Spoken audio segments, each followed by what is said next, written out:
Now, if you watched President Biden's inauguration yesterday, there were a few standout moments, but perhaps the one that may stick in your mind was the inaugural poet. It's the Youth Poet Laureate Amanda Gorman who delivered that, and at 22, she is the youngest person ever to deliver an inaugural poem. A nation that isn't broken, but simply unfinished. We, the successors of a country and a time where a skinny Black girl descended from slaves and raised by a single mother can dream of becoming president, only to find herself reciting for one. Well, let's talk to Luthern Williams, head of the New Roads School, which Amanda Gorman attended. First and foremost, you must be so proud. Well, I'm nearly speechless. I mean, it's hard to put into words how proud I am of what she's been able to do. It seems a little unfair, Mr. Williams, just to call her a poet, because, I mean, she's clearly a performance poet, which is, it's a whole different skill set. Yes, she is a performance poet. I think that Amanda puts her whole soul and all of her emotions in conveying the depths of her poetry. And it is very much her unique artistic creation that is very individualized. I mean, it was in many respects, a very sort of, you don't want to say it in a patronising way, but because she is so young, it did seem an incredibly mature piece.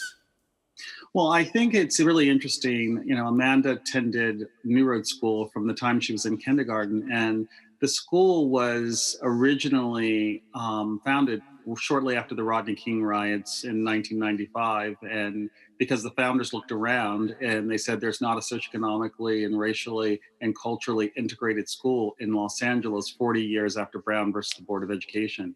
So they decided to create this school where the assumption would be that all children have unlimited potential and that it is the job of schools to help them develop their unique gifts.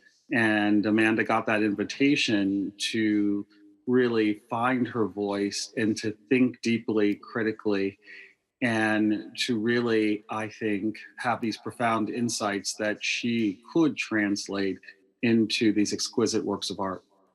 Did she show that level of potential then at an earlier age? I mean, was she someone that you looked at as the head there and say, well, you know, we could really see things coming from this girl? Yes. I mean, I will say that, before she left our school, she became the first Youth Poet Laureate of Los Angeles.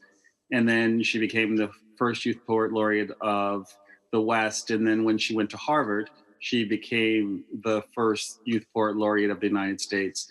Amanda is incredibly driven. And what's beautiful about Amanda is she's driven to transform the world. Is she a sort of very confident young woman, or will she have been... I always think, looking at... even when she stepped up to the podium yesterday, I always sort of had my heart in my mouth a little bit for someone so young, thinking she must be terrified now.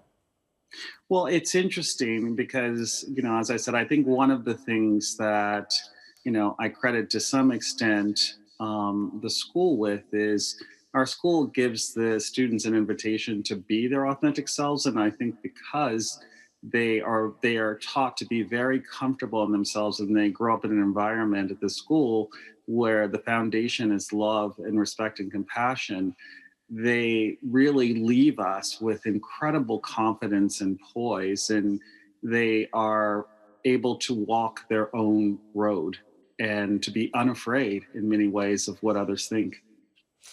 I did think it was very interesting that she came out with a piece that it reflected on the negative side of the last 4 years, in her view and in her opinion, but not in an overly sort of vicious way. I mean, she was very much wanting to look at the positive moving forward. It really was a message of hope, I thought. Yes, I think that's true. I mean, I think that Amanda's poetry, she offered a critical, well-informed perspective of what had been happening in the country, yet she was not cynical, and she gave the country the hope that it could fulfill its promise. And I think that's very consistent with the values that she grew up with. Are you looking forward, Mr. Williams, to inviting her back to the school to give some sort of recital? Well, it's interesting. Amanda is still very close to the school. And Amanda, the untold story is that Amanda has an extraordinary mother. And her mother remains in close contact. And Amanda also has a twin sister who is a brilliant filmmaker who also started in kindergarten. Wow, I mean, it's quite a family.